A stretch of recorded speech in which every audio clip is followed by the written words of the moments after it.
Hey friends and family, IB here. It's been a while since I've done a reading from my book. We were getting up there on the chapters and I didn't want to give too much of it away. That said, I love giving it away. So I'm going to get into chapter 5 here a little bit, and I think it makes sense for me to back off on how much I'm reading each chapter just so you guys get little snippets. So we'll go a few paragraphs or a few pages in chapter 5. Just as a refresher of what was happening, I did the last reading in the live video. You can check that out. It was recorded. Caasizah was walking through the Valence. There was that longer poem about the Valence birds and how they're all kind of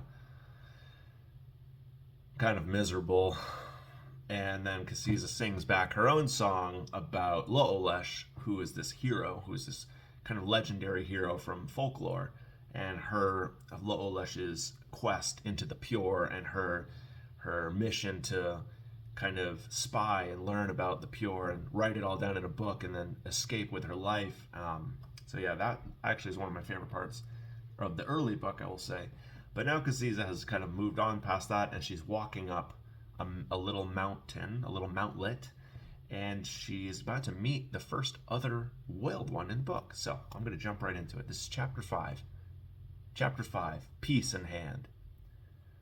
As Caasizah climbed, she broke out of the mountlet pines and entered a liand of bald stone. She saw a summit not far ahead, across a rising tableau of granite boulders and shallow pools of Wakashayap's residue. The hosts were juniper combs and scraggly blueberry brushes.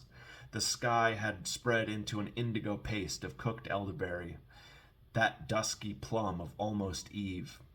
The claw marks of stars upon the heavens telled the great tellings of the first happenings of the Woild, when Artus Ra and his great bearers had first fought the darkness, and forever marked the battleground with signs of light. Caasizah's attention was on the rough and darkening ground before her tired great legs. She passed a heaped line of boulders, all standing taller than her head, and smooth from many seasons of weather. A man's voice spoke from above her. "I'm right here." Caasizah swiveled her gaze and froze her great arm in the midst of raising her club. The man's face hung over the top of the tall boulder beside her. He was oldish and baldish. He bore wrinkles upon his forehead, and his eyes were slits.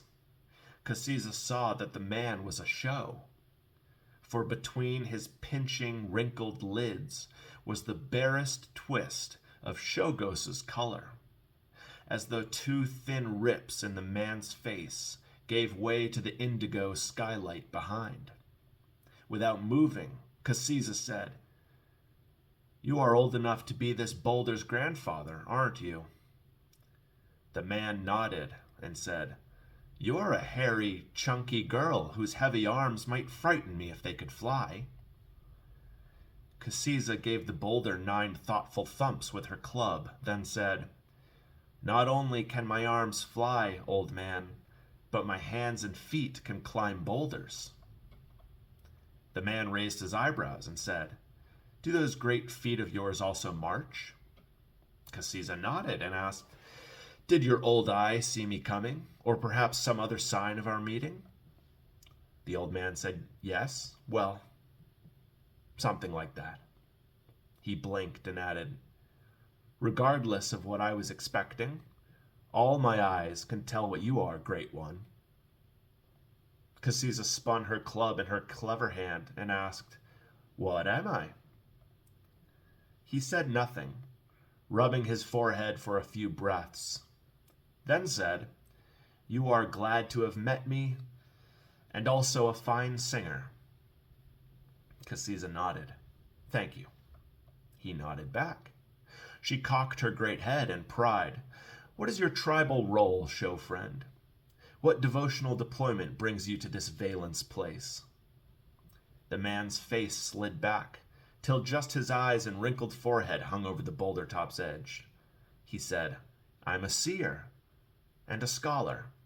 His snickering laugh skittered down the rock face to tickle her ear. She scoffed and said, "Yes, I know the roles of Shogos and the show, but what is your holy role?"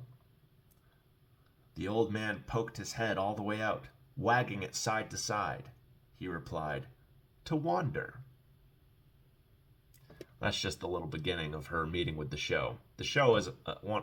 I always say that these things are my favorite. Like, oh, that's my favorite chapter. Oh, that's my favorite poem.